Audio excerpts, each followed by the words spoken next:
The pressure alarm had been screaming for 11 minutes when Dr. Maren Holt finished labeling her last specimen jar. She capped the marker, tucked the jar into the padded rack beside 26 others, and checked the external temperature gauge. 412 degrees Celsius. The viewport showed nothing but the slow churn of superheated brine, black as oil, lit from beneath by volcanic vents that pulsed like the world's ugliest heartbeat.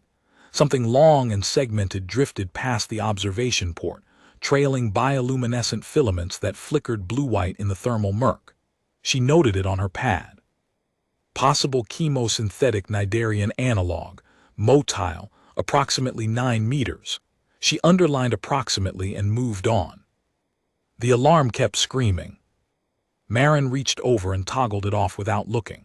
The seal integrity display showed amber across 3 of the station's 12 external joints. Amber meant flex beyond tolerance, not breach, not yet. She'd been watching those joints shift since her second week on Cathara 9, and she knew their rhythm the way a sailor knew which creaks in a hull meant weather and which meant wood. These creaks meant the thermal column beneath the station had shifted west.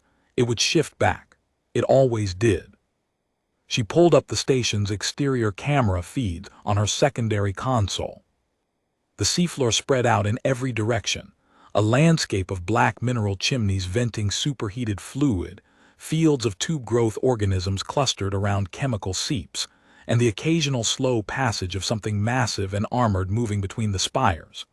The Vethani Research Council had mapped this stretch of ocean floor with extraordinary precision. 14 months of orbital sonar, deep probe deployments, automated sampling drones. They had catalogs. They had taxonomies. They had threat gradient overlays that painted the entire Catharan abyssal zone in shades of red. What they did not have was a single crew willing to stay past rotation 6. Maren was on rotation 19. She heard the deck vibrate beneath her boots, not the alarm, not the joints. Something had bumped the station's southern pylon.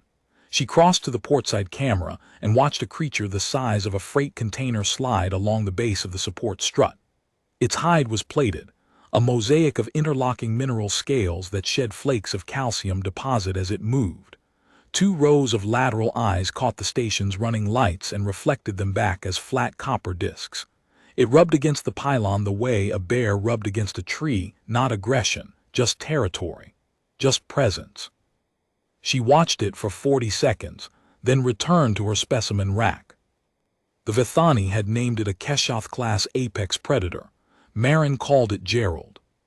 3 decks above, in the operations module that served as the station's nerve center, senior researcher Thesic stood at the primary monitoring array and tried to keep his exoskeletal plates from clicking. The clicking was involuntary. It happened when a Vethani was frightened, and Thesic had been frightened since approximately hour 6 of Dr. Holt's arrival, which was the hour she had left the station's interior for the first time, walked to the external airlock, and asked where the manual override was for the pressure suits. There were no manual overrides on Vethani pressure suits. The suits were automated. They regulated themselves. They decided when conditions were survivable and when they were not, and on Cathara 9, at the depth of Research Station Perihelion, they had decided 17 seconds after initial deployment that conditions were not survivable and had locked their occupants inside until retrieval. Maren had looked at the suit, looked at Thesic, and asked if there was a toolbox. That had been rotation 1. By rotation 2, she had disassembled the suit. By rotation 3, she had rebuilt it. By rotation 4, she had walked outside in it alone at night cycle without informing the operations module and had returned 40 minutes later carrying a rock. Not a sample, a rock.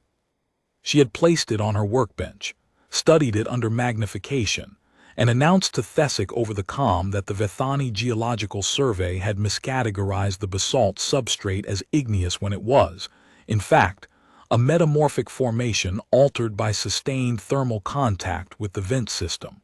She had been correct. The Research Council had confirmed it 3 days later. That was the pattern. She found something wrong, fixed it, and moved on. She did not announce corrections. She did not wait for permission.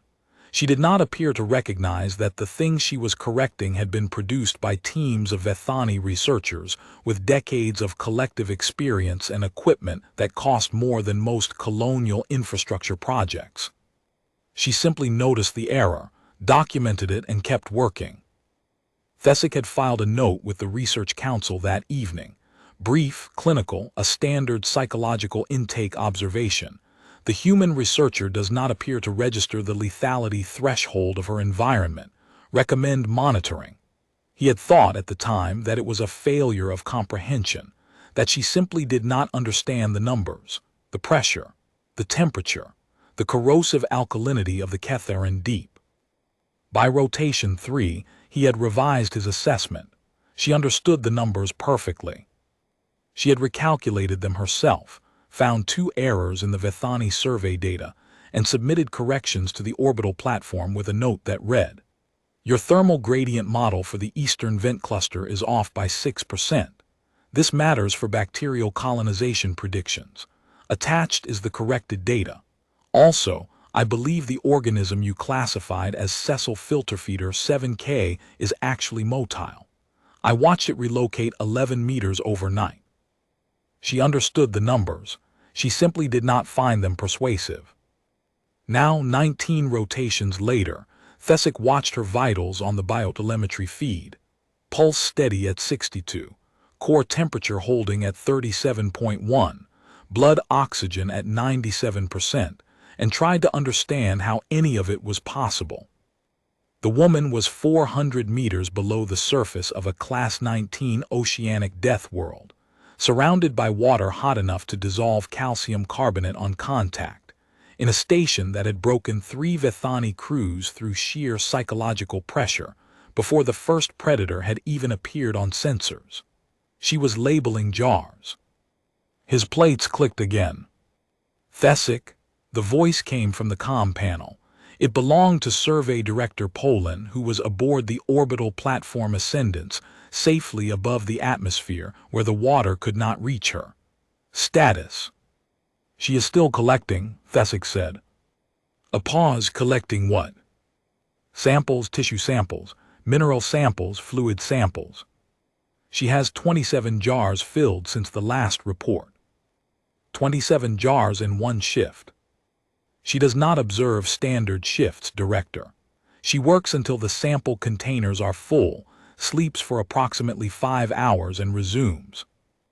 Another pause. Thesick could hear the faint harmonic of Poland's wing casings adjusting, which meant agitation. The station's structural integrity. Amber on joints 3, 7, and 9, within her stated tolerance. Her stated tolerance. She has a stated tolerance for structural compromise. She established one during rotation 4. She said the joints would flex under thermal cycling, and that amber was... Thesick consulted his notes. He had written the phrase down because he had not believed it. Quote, "Just the building breathing." Poland's wing casings went still. That was worse than agitation. That was a Vethani officer processing information she did not want to process. And the predator contacts. 12 in the last standard cycle. She has named 3 of them. She has named Gerald Meredith and the one she calls Big Handsome. I believe the naming convention is meant to indicate familiarity rather than threat assessment. The Keshoth-class organisms she has named are responsible for the structural damage that prompted Crew 11's emergency extraction. Yes, Director. Crew 11 reported a Keshoth impact on the eastern pylon during their 5th rotation. The impact cracked a viewport seal. The crew, all 4 members, experienced what your psychologists later described as cascading environmental terror. They were extracted within 9 hours. The viewport was repaired remotely. And Dr. Holt. She observed a similar impact during rotation 7. She went outside and examined the pylon for damage. Then she collected a tissue sample from the calcium deposit the Keshoth had left on the strut. She said it indicated a nutritional deficiency. The Keshath were scraping mineral supplements from the station's hull plating. Poland's channel was quiet for a moment. She went outside. In the modified suit, yes. She spent 4 hours on the exterior performing what she described as a routine structural inspection. She patched 2 microfractures in the northern hull plating with sealant from the maintenance stores, then collected 17 specimens from organisms that had colonized the station's undercarriage. Thesic, Director, has she been outside more than once? She has been outside 312 times. The harmonic of Poland's wing casings rose to a frequency Thesic had never heard from her. It meant something beyond agitation. He did not have a word for it. Poland's channel went quiet for 14 seconds. When she returned, her voice had the flat quality that meant a recording was being made. Note for the operational log. The human researcher continues to function at full capacity in conditions that exceeded Vethani crew tolerance by rotation 3. She has established personal protocols for structural monitoring, predator tracking, and specimen collection that are not aligned with any Vethani safety framework. She does not appear to regard Cathara 9 as hostile. Thesic's plates clicked once more. He silenced them with effort.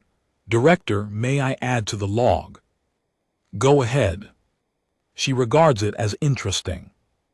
The morning of her 19th rotation, morning being an arbitrary designation on a world where the sun never penetrated past the first 80 meters of ocean, Marin conducted what she called her harvest walk.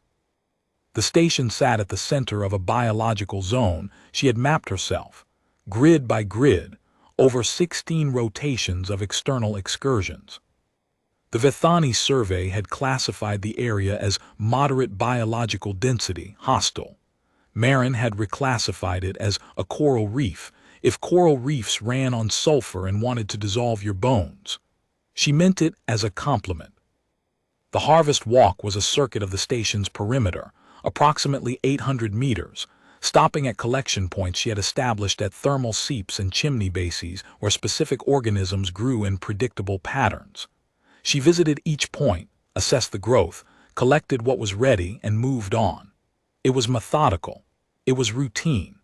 It was the kind of field work that on Earth would have been done by a graduate student in rubber boots and a rain jacket. On Cathara 9, it was done by a woman in a modified exoskeletal pressure suit, carrying a specimen rack on her back, walking through water hot enough to cook meat, surrounded by organisms that ranged from harmless filter feeders to armored predators the size of transit vehicles. She was at collection point 9, extracting a mature colony of thermophilic bacteria from the interior of a mineral chimney, when the hunting pack arrived. She heard them first, a series of rapid clicks transmitted through the water, a sonar language she had documented but not yet decoded. Then the shadows moved. 4 Keshath, smaller than Gerald but faster, working in coordinated formation around a tube growth colony 50 meters south of her position. They circled, closed, and struck, not at Marin, not at the station, but at a slow-moving grazer that had been feeding in the tube growth. The kill was efficient. 3 of the pack pinned the grazer's lateral fins, while the 4th drove its armored snout into the softer tissue behind the head. The grazer thrashed once, twice, and went still. Marin watched. She kept her suit's headlamps dim. Bright light agitated the Keshath. She had learned that during rotation 8 and stayed motionless. Her recorder captured everything. Pack composition, approach vectors, strike sequence, feeding hierarchy. When the pack began to feed, she noted the order. The striker ate first, then the 2 that had held the fins, then the 4th, which had circled wide and now approached with deference. She noted the body language, the way the subordinate Keshath flattened its dorsal plates before approaching the carcass. The entire sequence took 7 minutes. When the pack moved on, Marin walked to the carcass, collected a tissue sample from the wound site and made a note. Pack hunting behavior confirmed. Coordinated sonar communication. Hierarchical feeding order. The Vethani Predator Registry lists Keshoth as solitary ambush predators. It is wrong. She finished her harvest walk and returned to the station with 14 jars full and a new chapter for her behavioral ecology paper. Thesic was waiting at the airlock. His plates were clicking in the low, steady rhythm that she had come to recognize as his baseline state of controlled anxiety. "You were outside for 4 hours and 37 minutes, he said. "Yes. A Keshoth hunting pack killed a grazer 50 meters from your position." 48 meters, I measured. "You measured." "It's important data, Thesic. Nobody has ever observed Keshoth pack behavior. The registry says they're solitary." The registry was written by researchers who did not stay long enough to observe pack formation. Marin looked at him. He looked back at her with all 6 compound eyes. "That's exactly my point," she said. Marin was elbow-deep in a filtration column, processing the morning samples, when the first real problem arrived. She felt it before the sensors caught it, a low-frequency vibration that traveled through the station's frame and into her boots, her shins, her teeth. Not the thermal column shifting, not Gerald bumping a pylon. This was rhythmic, purposeful. Something was coming from the North Trench, and it was big enough to move water in pulses she could feel through 9 centimeters of reinforced hull plating. She straightened, wiped her hands on her coveralls, and walked to the northern observation port. The camera feeds showed it first. The seafloor north of the station was a slope that descended into the Vareth Trench, a geological formation the Vethani had surveyed only by remote probe, because the pressures at its lower reaches exceeded even their deep-rated equipment. The probes had returned data on mineral composition, thermal gradients, and a sonar signature that the Research Council had classified as geological in origin. The sonar signature was moving. It rose from the trench in segments. First a ridge of dorsal plating, each plate the size of a shuttle hull, crusted with mineral growth and trailing streamers of bacterial mat. Then a head, if it could be called a head, a broad, flat mass of armored tissue with 4 lateral jaw structures that opened and closed in slow hydraulic sequence, revealing rings of inward curving teeth designed for one thing. Then the body, segment after segment, pulling itself up the slope with limbs that were part claw, part anchor, each one driving into the basalt with a crack she could hear through the hull. The biotelemetry sensors caught up. Mass estimate, 400 metric tons. Length estimate, 120 meters, and the tail was still in the trench. Thermal output, endothermic, pulling heat from the vents and metabolizing it in ways the Vethani catalogs did not describe because the Vethani catalogs did not include this creature. Because no one had ever seen it, not alive, not in motion, not climbing toward a research station at approximately 2 meters per second. Thesic's voice came over the station intercom, sharp with the clicking that told her his composure had cracked.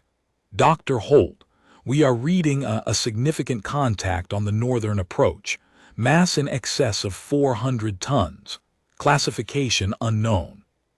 It is not in our predator registry." Marin looked at the camera feed. The creature had reached the northern perimeter marker. Gerald, the freight container-sized predator that had been bumping the pylons 10 minutes ago, was gone. So was everything else. The entire sensor field north of the station had emptied of life in under 90 seconds. Even the tube growth fields seemed to have contracted, organisms pulling their feeding structures back into their calcified bases like fingers curling into a fist. "I see it," Marin said. "Dr. Holt, the station was not designed for a contact of this mass. If it engages the support structure, it won't." Thesic's plates were clicking so loudly she could hear them through the comm.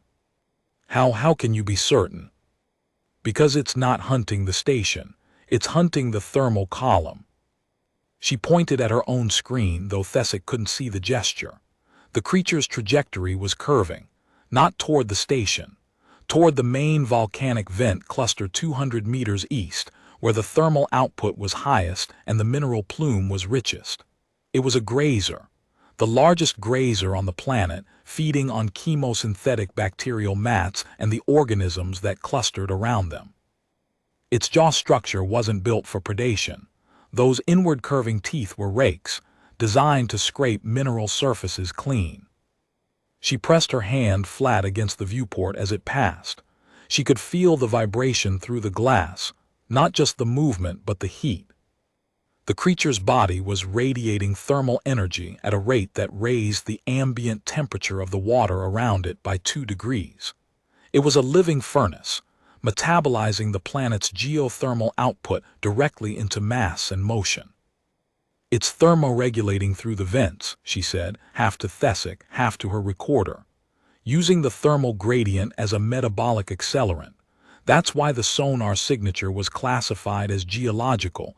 It was generating heat patterns indistinguishable from the vent system. "Thesic, this is a thermivore, an obligate thermivore. This changes everything we thought about the Ketharan trophic structure." Thesic did not respond to the scientific observation. He was trying to open a priority channel to the orbital platform, but his limbs were shaking badly enough that he missed the comm controls twice. On the third attempt he connected, and Poland's voice cut through the static, sharp, controlled, already aware. "We see it," Poland said. "The orbital sonar array is tracking the contact. Thesic, activate the emergency beacon and prepare for." "She says it's a grazer," Thesic said. The channel went silent for 4 seconds. "She says it's a what?" "A grazer, a thermivore. She is observing its jaw structure and trajectory, and she says, 'Director, she is taking notes.'" The creature's nearest limb drove into the seafloor 40 meters from the station's eastern pylon. The impact was not gentle. It was the impact of a 400-ton organism using the ocean floor as a foothold, each claw displacing cubic meters of basalt, and the shockwave traveled through the station's frame like a hammer blow through a tuning fork. Every surface vibrated. The lights flickered. Marin's specimen rack tore off its mounting brackets and 27 jars hit the deck. 3 shattered on impact. The rest rolled across the floor plating, some coming to rest against the far wall, others spinning in the spilled fluid. The station's structural alarm, the one Marin had toggled off 11 minutes earlier, triggered again. This time it was not amber. It was red on joint 4, the eastern pylon connection. Red meant deformation. Marin looked at the broken jars, the spilled samples, the fluid spreading across the floor plating. She looked at the structural display. She looked at the creature still passing on the camera feed, its body blocking the entirety of the eastern viewport, its dorsal plating close enough that the station's running lights reflected off the mineral crust like sunlight on a cliff face. She keyed the comm. "Thesic, joint 4 is reading red. Is the pylon intact?" His clicking was almost constant now. The pylon is intact. The joint absorbed the lateral force. It is deformed but not breached. "Good, it'll settle back. Run a diagnostic cycle on the eastern life support trunk. If the shockwave displaced any of the thermal exchange lines, I want to know before I lose heating on deck 3. She knelt, picked up the unbroken jars, set them back in the rack, found the emergency sealant kit under the workbench, and started cleaning up the broken glass. Thesic stared at his monitoring array. He had been a Vethani survey researcher for 23 years. He had served on 9 planetary stations. He had never once seen a fellow researcher respond to a structural emergency by requesting a routine diagnostic and then cleaning up glass while a 400-ton unclassified organism scraped the hull plating. He ran the diagnostic. The thermal exchange lines were intact. Above them, on the orbital platform, Director Poland was issuing orders to 3 departments simultaneously. The creature, already being designated Varith Leviathan in a preliminary classification that would later carry Marin's name as primary observer, had triggered a cascade of emergency protocols. Evacuation orders were being drafted. Retrieval shuttles were being prepped. The entire northern survey zone was being reclassified from high risk to unsurvivable. Marin did not know any of this. She was on her knees, picking glass out of a puddle of thermal vent fluid, thinking about whether the bacterial cultures in jar 14 were still viable or whether she'd need to collect fresh samples tomorrow. The Leviathan finished its pass. The seafloor settled. Gerald came back 11 minutes later and bumped the pylon again. Marin finished cleaning, replaced the 3 broken jars with empties from storage, and made a note in her log. Varith Leviathan, grazer not predator, appears to follow thermal plume migration.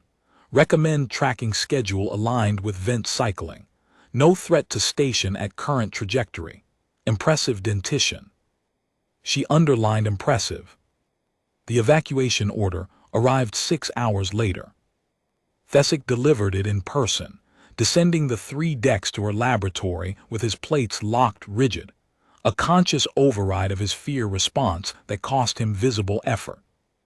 The order had come from Poland directly, routed through the Vethani Compact's Central Survey Authority, which meant it carried the weight of institutional consensus. 14 crew failures, 1 unclassified megafauna contact. The math was obvious to everyone except the person standing in the laboratory holding a specimen jar. Dr. Holt, Survey Director Poland, has issued a formal withdrawal order for Research Station Perihelion. All personnel are to prepare for surface retrieval within 2 standard cycles. The Varith Trench contact has been classified as an uncontained apex-tier threat, and the Northern Survey Zone. I'm not leaving. Thesic stopped. His mandibles worked silently. The order is. Poland's, I know, and I understand the concern. But the Leviathan is a grazer, not a predator. I've reviewed the sonar data from the last 9 hours. It followed the thermal plumes east, fed for approximately 4 hours, and descended back into the trench along the same path. Textbook foraging behavior. Large herbivore, fixed route, caloric optimization. You cannot know that with certainty. I know it with more certainty than anyone else on this planet, because I'm the only one who stayed long enough to observe it. Thesic's plates unlocked. They clicked 3 times in rapid succession, the frequency that meant he wanted to say something but his training wouldn't let him. Dr. Holt, you are the only researcher from any species who has remained on Cathara 9 beyond rotation 6. The Vethani crews. Brokes, I know. I read the reports. You read the... Thesic caught himself. The crew's psychological evaluations were classified. They were filed in the station's secondary database under a permissions tier that defaulted to open access when the last Vethani crew abandoned the station during rotation 6. I read them my first night. All 14 crew reports. The predominant failure mode was what your psychologists call environmental dread accumulation. The crews couldn't stop listening to the ocean. She paused, not for effect but for precision. Crew 3 lasted the longest, 5 full rotations. Their senior researcher, a surveyor named Kelleth, wrote in her final evaluation that the worst part wasn't the predators or the pressure. It was the silence between the sounds. She said the ocean felt like it was waiting. Thesic was quiet. His compound eyes, 6 of them, faceted, each one independently focused, tracked Marin's face with the precision of calibrated instruments. You don't listen to the ocean? He asked. I listen to it constantly. I just don't find it threatening. She crossed to the observation port. The viewport showed the same landscape it always showed, the black chimneys, the bacterial mats, the slow churn of superheated brine, the distant passage of armored shapes between the spires. The station's running lights painted a small circle of visibility in the dark water. Beyond that circle, nothing. An entire world of lightless, crushing, boiling pressure, populated by organisms that had evolved to thrive in conditions that would kill any Vethani in seconds and most humans in minutes. Marin looked at it, the way she had looked at it every day for 19 rotations. It's beautiful, she said, not performing, not making a point, stating a fact in the same tone she used to label specimen jars. The chemosynthetic ecology here is more complex than anything in our databases. The Leviathan alone represents a trophic level we didn't know existed. If we leave now, we lose the most significant xenobiological dataset collected since the Vethani survey program began. Thesic's plates had gone still, not clicking, not locked, just still. And the risk? The risk is the same as it's been since I arrived. The ocean is trying to kill me. It's been trying to kill me for 19 rotations, and it hasn't managed it yet. She turned back to her workbench. Tell Poland I'll file a formal objection, and tell her the Leviathan will be back in approximately 11 hours based on the vent cycling data. If she wants to see it herself, she's welcome to come down. Thesic ascended the 3 decks to the operations module without another word. He stopped at the monitoring array. He pulled up Marin's personnel file, the one the Central Survey Authority had provided when her deployment was approved. He had read it before, during Rotation 1, when he had still believed the file would explain everything he needed to know about the human assigned to his station. The file was thin. Marine biologist, University of Oregon, Earth. Specialization, deep ocean chemosynthetic ecology. Field experience, 7 years. Notable deployments, Mariana Trench Research Station, Earth. Hydrothermal Vent Survey, Europa Station, Sol System. Deep Ocean Xenobiology Survey, PELAX 6, Joint Expedition. No military training. No combat certification. No survival specialization. She was a scientist. Just a scientist. The file listed her species' homeworld classification. Category 15, gravity dominant, radiation exposed, seismically active, with predator density across all biomes rated extreme by Vethani standards. The oceans alone, the portion of the planet she specialized in, would have qualified Earth for a Category 12 rating if they existed on an otherwise benign world. Earth's oceans contained pressures that exceeded Vethani's structural tolerances, temperatures that ranged from near absolute zero to superheated, predators that ranged from microscopic parasites to 30-meter apex carnivores, and chemical environments that dissolved organic tissue on contact. Marin had grown up on the edge of one of these oceans. She had learned to swim in it. She had built a career studying the most hostile marine environments her planet offered, and then she had looked at the Vethani survey catalog, found the most hostile ocean in their records, and applied for the deployment. The file did not explain her, it simply documented her.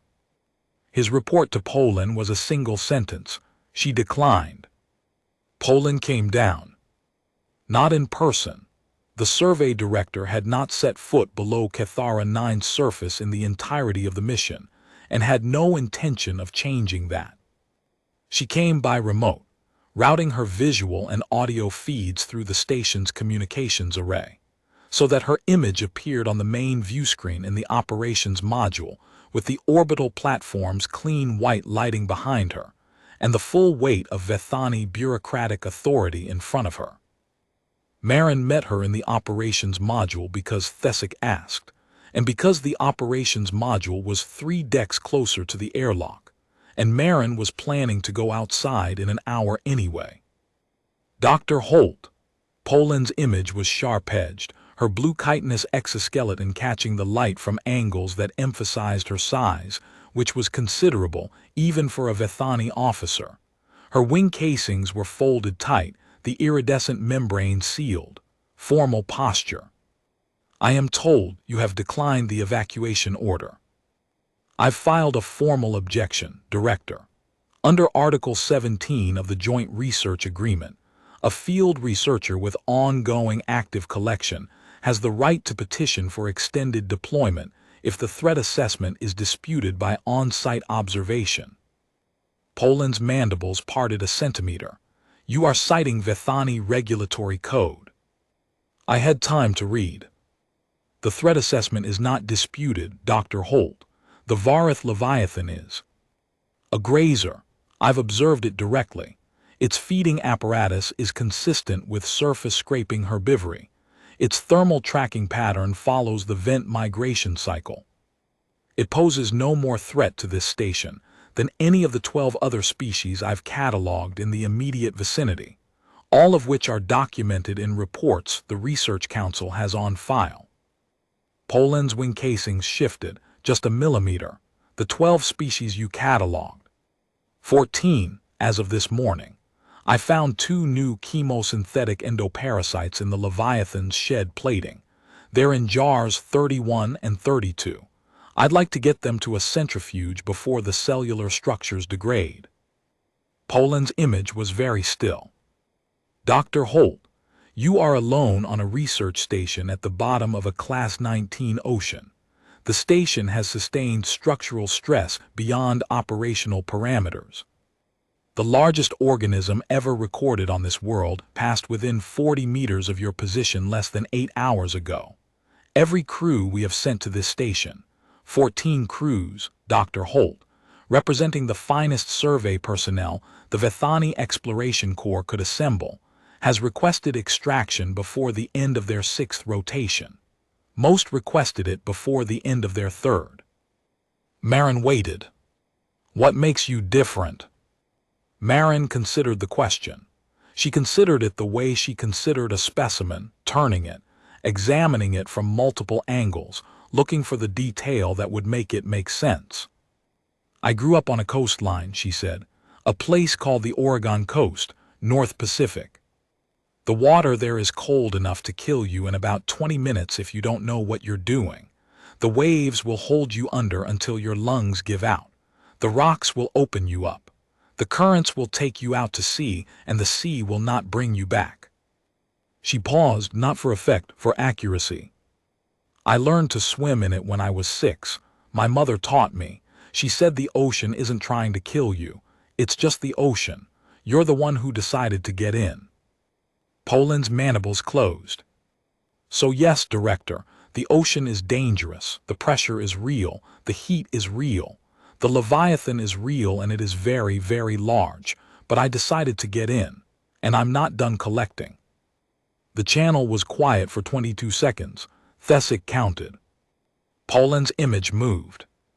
Her wing casings unlocked, spreading a ½ centimeter, the Vethani equivalent of a deep breath. I am extending your deployment by 4 rotations, Dr. Holt, after which the evacuation order stands, non-negotiable. I'll take it.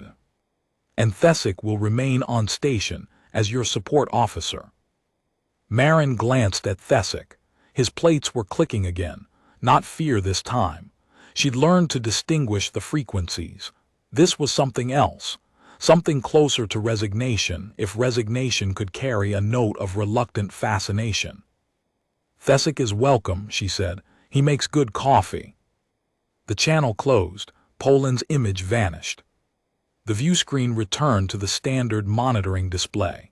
12 camera feeds, biotelemetry, structural integrity, and the slow, constant pulse of the Ketharan Ocean pressing against every surface. Thesic looked at Marin. I do not make coffee. I do not know what coffee is. You heat water. I provide the rest. Dr. Holt, I have a question. Go ahead. When the Leviathan passed the station, when the shockwave broke your specimen jars, what did you feel? Marin thought about it. Annoyed, she said. Jar 14 had a really good culture in it. She went to get her suit. The suit was a problem Marin had solved in rotation 2, and it remained her favorite piece of engineering on the station. The Vethani pressure suits were beautiful machines. Articulated exoskeletal frames with integrated life support, thermal regulation, and pressure management systems capable of maintaining a habitable environment in conditions up to 200 atmospheres and 600 degrees.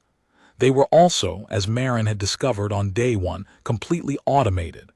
The suits made every decision. When to move, how fast, where to step, when to return. The occupant was a passenger. Marin was not a passenger. She had spent rotation 2 stripping the automation layer out of a damaged suit the previous crew had left behind. The core life support was solid, Vethani engineering at its best, robust and redundant. She kept that. The thermal management she kept. The pressure compensation she modified, widening the operational parameters to account for the fact that human physiology was, in ways the Vethani engineers had apparently never considered, substantially more tolerant of pressure variance than the suits were designed for. The movement automation she removed entirely.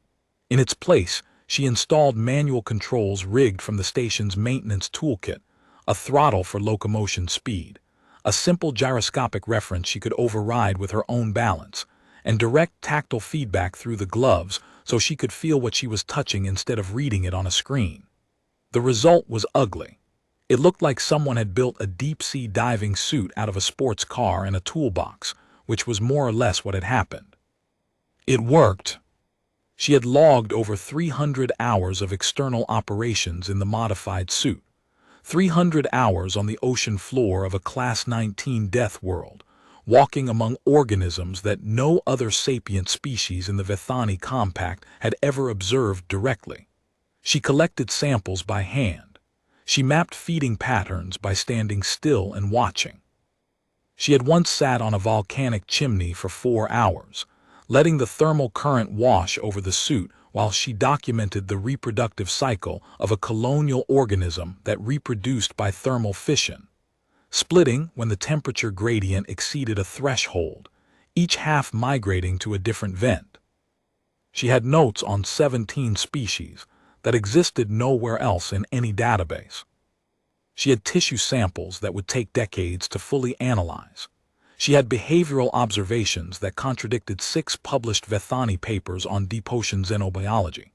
She had a personal map of the seafloor that was, by rotation 15, more detailed than the Vethani orbital survey, because the orbital survey had been conducted from above the atmosphere by instruments that penetrated the ocean in theory, and Marin's map had been made by a woman walking the ground with her own boots. Thesic had watched her build the suit. He had watched her test it, calibrate it, take it apart and rebuild it twice more. He had filed reports on each modification. The reports had been forwarded to the Vethani Engineering Division, which had responded with a formal assessment. The modifications voided every safety certification, violated 14 design specifications, and represented, in their professional opinion, an unacceptable risk to the operator. Marin had read the assessment and asked Thesic to forward her response, which was a single data point. 300 hours of successful external operation, 0 catastrophic failures, 0 injuries requiring evacuation. The engineering division had not responded. And she had the Leviathan. Today's dive was about the Leviathan, or more precisely, about what the Leviathan left behind. She sealed the suit, ran the manual checks: pressure, holding, thermal, nominal, oxygen, 9 hours, locomotion, responsive, and entered the airlock. The station's outer door opened onto the ocean floor, and the full weight of the Ketharan deep pressed against her suit like a fist closing around a marble. 400 meters of water, 412 degrees of ambient temperature. Pressure that would crush an unprotected human body into something that no longer qualified as a body. Darkness in every direction except the thin cone of her suit's headlamps, cutting through water thick with mineral particulates and bacterial bloom. Marin stepped out and turned north. The Leviathan's passage had left a trail. Not subtle, a channel gouged into the basalt by its limbs, scattered with shed plating, disrupted bacterial mats, and the slow resettlement of organisms that had scattered from its path. The trail was a biologist's paradise. Every shed plate was a sample. Every disrupted mat was a snapshot of community response to megafauna disturbance. Every organism cautiously returning to its feeding ground was a data point in a behavioral study that no one had ever attempted. She walked along the trail, collecting. She moved with the unhurried efficiency of someone who had done this many times. Kneel, extract, seal, label. Her gloves were thick enough to handle superheated fluid without burning and dexterous enough to manipulate a specimen forceps with precision. She talked as she worked, not to anyone, just to her recorder, a running narration of observation and measurement that would become the raw material for papers she might or might not ever publish. Plate fragment, designation L7, approximately 30 centimeters across. Mineral composition consistent with calcium silicate matrix. Surface colonization by endolithic bacteria. Boring patterns suggest the plate was shed within the last 12 to 18 hours, noting the presence of a commensal organism on the interior surface. Segmented, approximately 4 centimeters, possibly the endoparasitic species identified in jars 31 and 32. Collecting. She moved deeper along the trail. The seafloor changed as she walked, the basalt becoming rougher, more fractured, the vent density increasing. The water temperature climbed.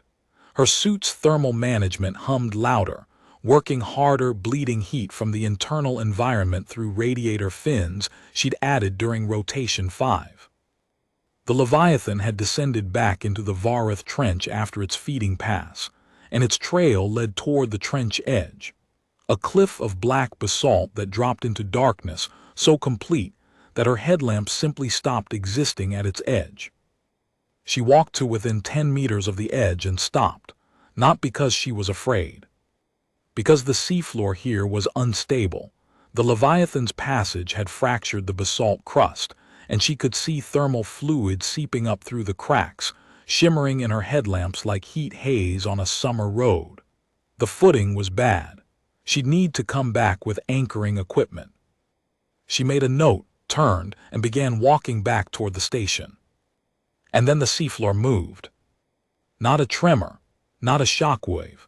The actual floor shifted beneath her, a section of basalt crust 3 meters across tilting like a trapdoor as a thermal pocket beneath it ruptured and vented. Marin's boots lost contact. She fell not far, just far enough for the suit's gyroscopic systems to register a departure from vertical. And then the tilting crust caught her sideways and she slid, tumbling in the slow-motion way that 400 meters of water imposed on all movement, toward the fractured zone near the trench edge. She hit a chimney. The impact cracked the suit's left pauldron, she heard it, a sharp crystalline snap that the suit's internal acoustic sensors amplified, and she came to rest wedged between the chimney and a ridge of volcanic rock, her left arm pinned at an angle that told her the pauldron seal was compromised before the suit's alarm confirmed it.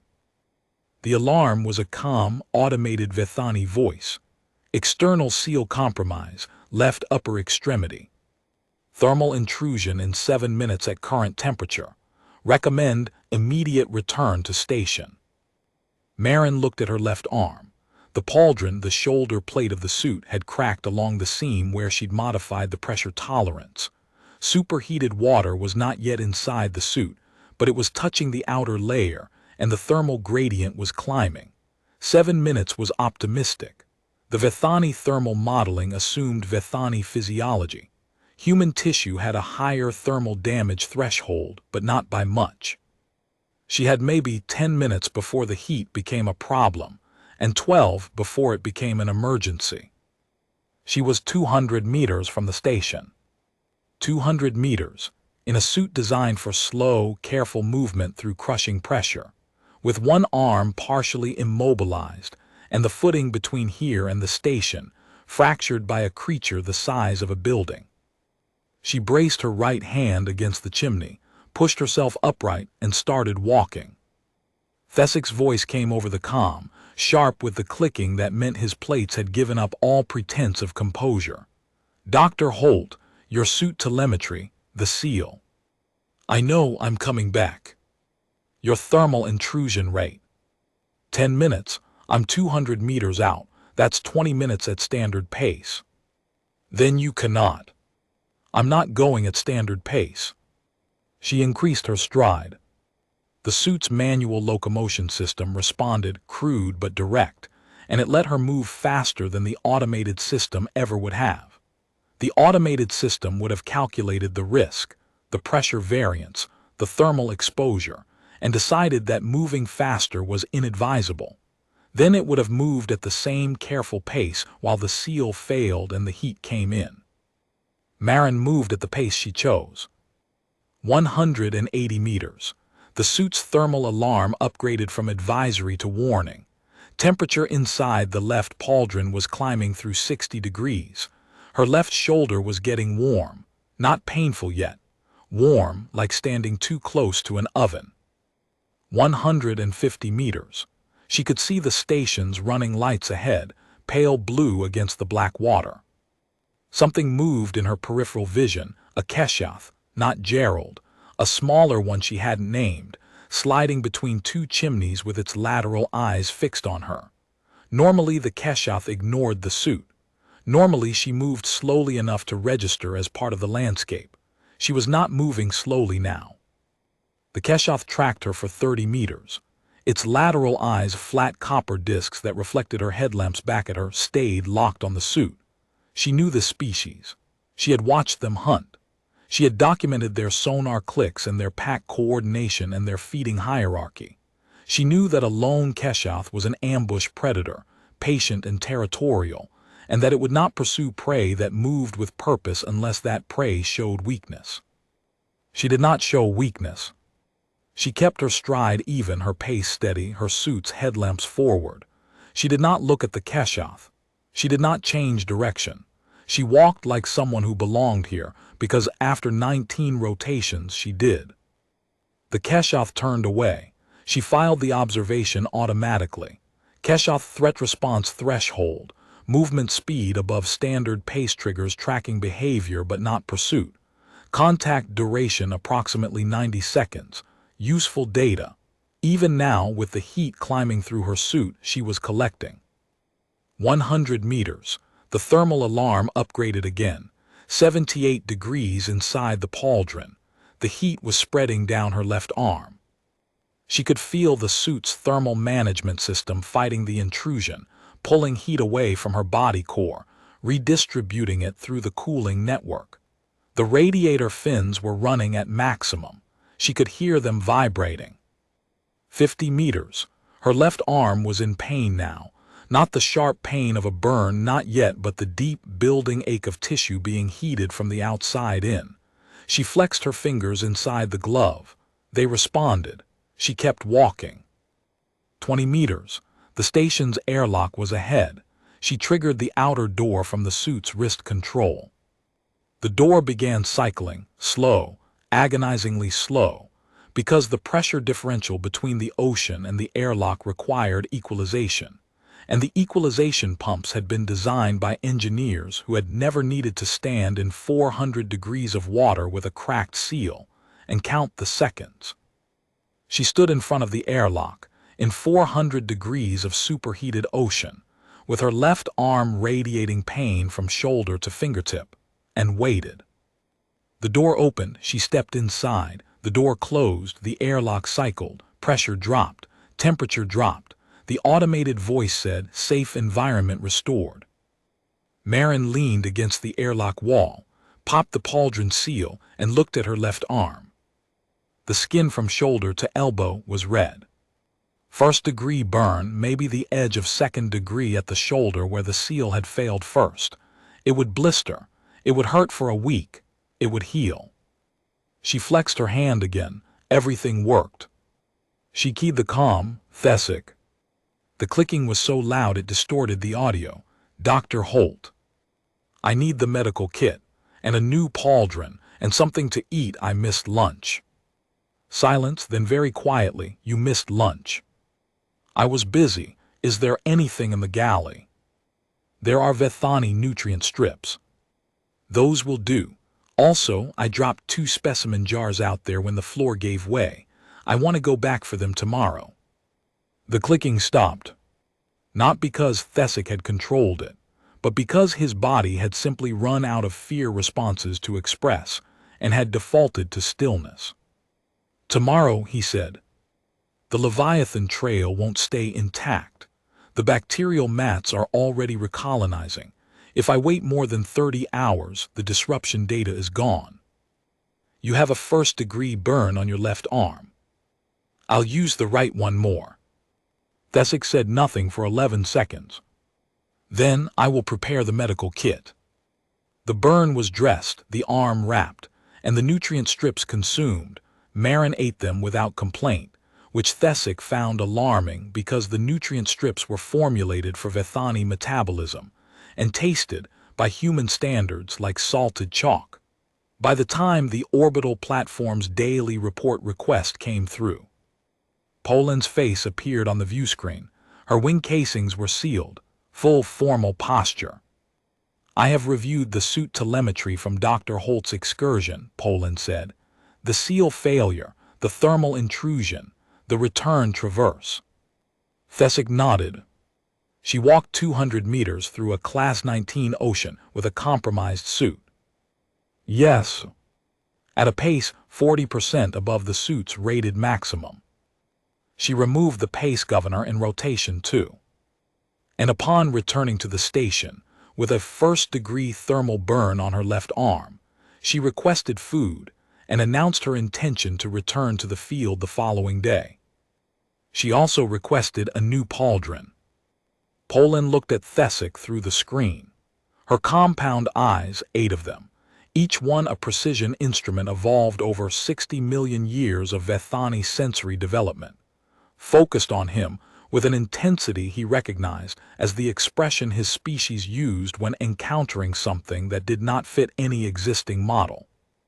Thesic, I have a question for the record.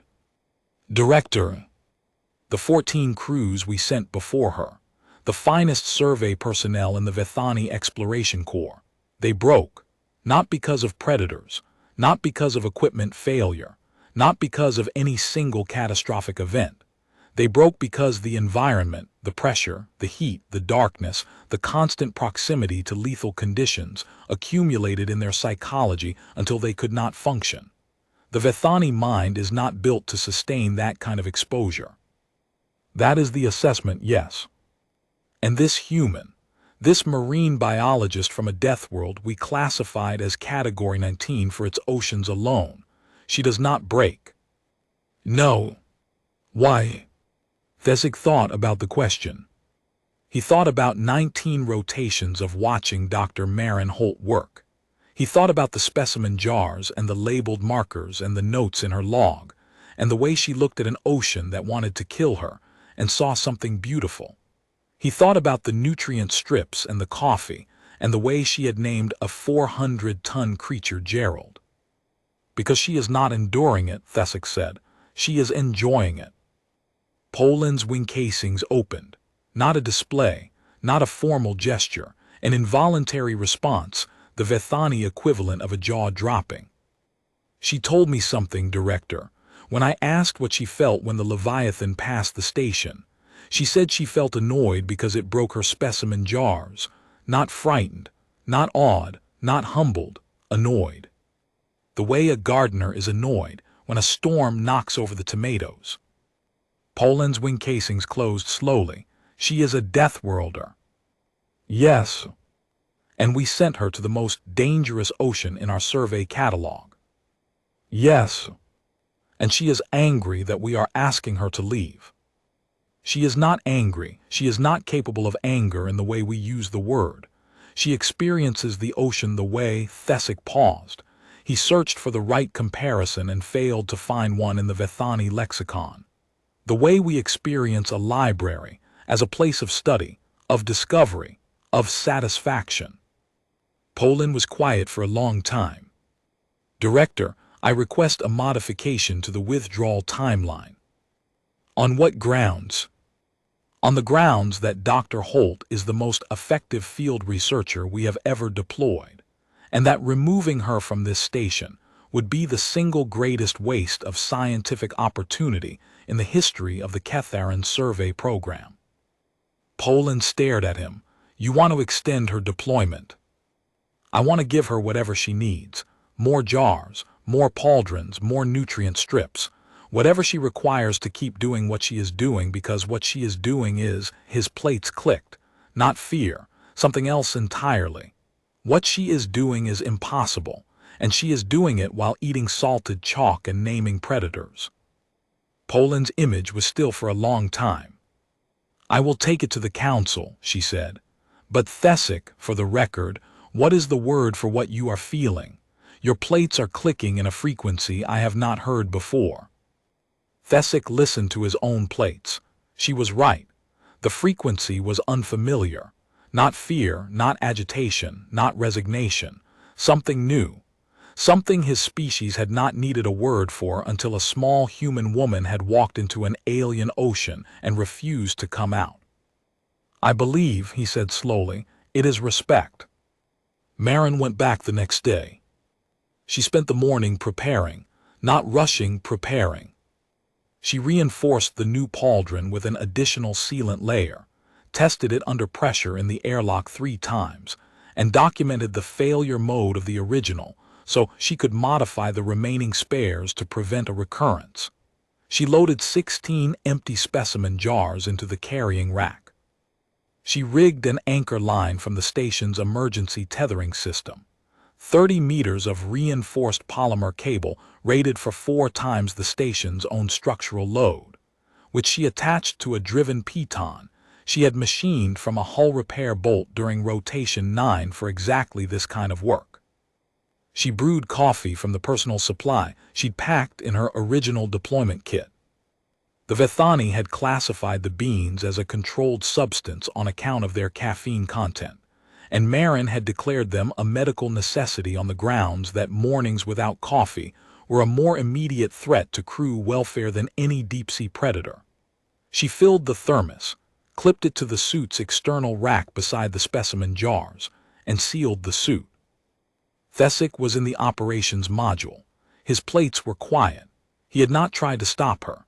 He had, in fact, laid out the new pauldron and the anchor components on her workbench before she woke, along with a fresh set of nutrient strips and a note in Vethani script that Marin could not read but which she later learned said, I have informed Director Poland that you are deploying to the trench edge this morning. She did not object. I believe she has stopped trying. The burn on her left arm was wrapped and dressed. She could feel it with every movement of the suit, a low, constant reminder that the ocean was real and that real things had consequences. She did not ignore it. She simply accounted for it, the way she accounted for the pressure and the temperature and the darkness, as one more variable in an environment full of variables, none of which had yet proven sufficient to stop her. She anchored at the trench edge. The fractured basalt had stabilized overnight, the thermal pocket had vented and cooled, and the crust had resealed. She tested the footing carefully, driving her anchor into solid rock, and began working her way along the Leviathan's trail. The trail was already fading. The bacterial mats were recolonizing the gouged surfaces, new growth spreading over the wounds in the seafloor like scar tissue on skin. In another 48 hours, the trail would be invisible. In a week, the only evidence of the Leviathan's passage would be in Marin's specimen jars and her notes. She collected with the same unhurried efficiency as always. Kneel, extract, seal, label. Her recorder ran continuously. She was on jar 12 when she saw movement in the trench. Not the Leviathan, something smaller. A cluster of organisms rising from the darkness below, bioluminescent, trailing filaments of blue-white light moving in formation. She counted them. 8, no, 12. No, she stopped counting. They kept coming, rising from the trench in a slow, steady stream, their light painting the water in shifting patterns that turned the darkness into something that looked, from where Marin knelt on the ocean floor, like a sky full of stars reflected in a black mirror. She watched them rise. Her recorder was running. Her hands were still. For the first time in 19 rotations, she was not collecting. They were the Leviathan's young. She knew it immediately. The body plan was the same, scaled down by a factor of 50, the armored plating thin and translucent enough to see the internal structures pulsing beneath. The jaw structures were vestigial, the limbs still developing, each one tipped with soft tissue that would harden into the basalt cracking claws of adulthood over years of growth. Their bioluminescence was not decoration, it was communication.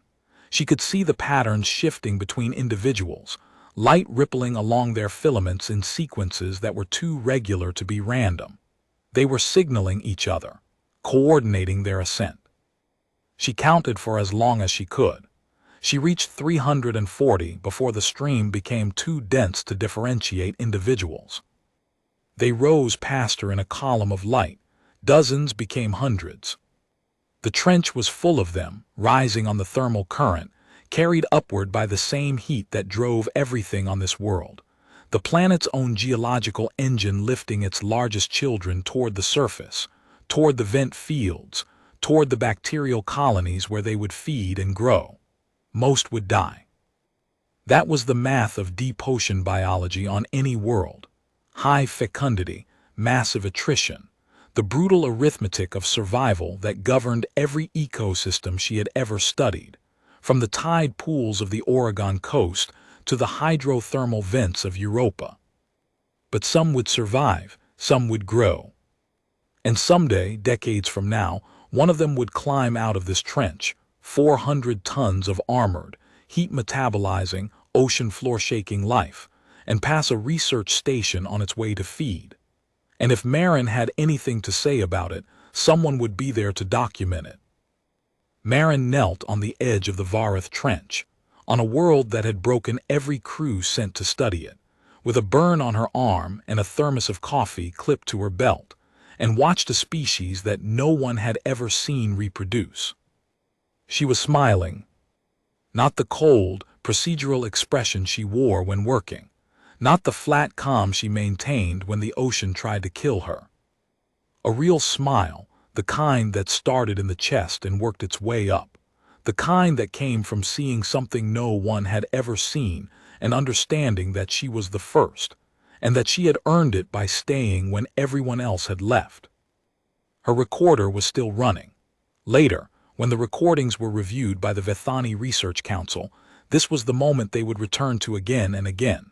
Not the Leviathan's passage, not the suit failure, not the 200-meter walk through a compromised seal. This moment, a human woman on her knees at the edge of an abyss, surrounded by a rising constellation of juvenile organisms, smiling while the deadliest ocean in the survey catalog pressed against every centimeter of her suit. The Vethani word for what they felt watching it would take 6 months to coin. The human word was simpler. Wonder. Poland's council report was filed 72 hours later. It ran to 47 pages and represented, by any institutional measure, the most significant revision to Vethani xenobiology classification protocols in the history of the survey program. The data section alone was unprecedented. 17 new species documented with full behavioral profiles. 6 published papers formally contradicted. The Leviathan, an entire trophic level that the Vethani had missed in 14 months of orbital survey, described, categorized, and tracked through its first observed reproductive cycle. The Keshath reclassified from solitary ambush predator to cooperative pack hunter. The station's thermal environment remodeled from scratch, based on direct observation that corrected errors in the orbital data going back to the survey's first year. All of it collected by one person, in 19 rotations, with modified equipment, improvised tools, and a thermos. The council debated for 11 hours. The debate was not about the data was impeccable, documented with a rigor that the council's own review board described as exhaustive to the point of being slightly aggressive. The debate was about what the data implied. If a single human researcher, working alone, in conditions that had broken 14 Vethani crews, could produce a scientific output that exceeded the combined results of every previous deployment to Cathara 9, then the Vethani survey methodology was not merely inefficient. It was structurally incapable of operating in the environments it was designed to survey.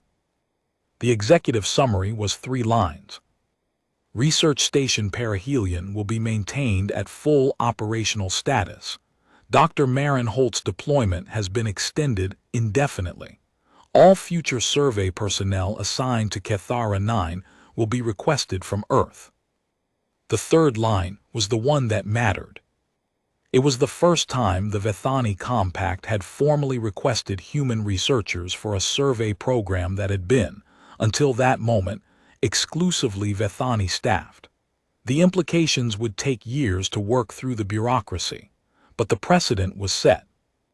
The report also included a new classification entry for the Vethani Predator Registry. Not for the Leviathan. That entry had been filed the day the creature was first observed, under the preliminary designation that carried Marin's name as primary observer. This entry was different. It was filed under the station's permanent record, in the section reserved for apex-tier organisms capable of sustained autonomous operation in Class 19 environments. The entry was for Marin. Species human, homeworld Earth Category 15. Classification, Deathworld origin sapient. Threat assessment, none, cooperative. Operational capacity in Class 19 conditions, exceeded all projections, exceeded all Vethani personnel benchmarks, exceeded the operational lifespan of the equipment designed to support her. Notes collects samples, names predators, makes coffee. Thesic added the final line himself, after the report was filed but before it was sealed. He had thought about what to write for a long time, longer than he usually spent on documentation, which he considered a precise art. He wanted to capture something that the rest of the report, with its data tables and species classifications and structural integrity assessments, had not quite managed to say.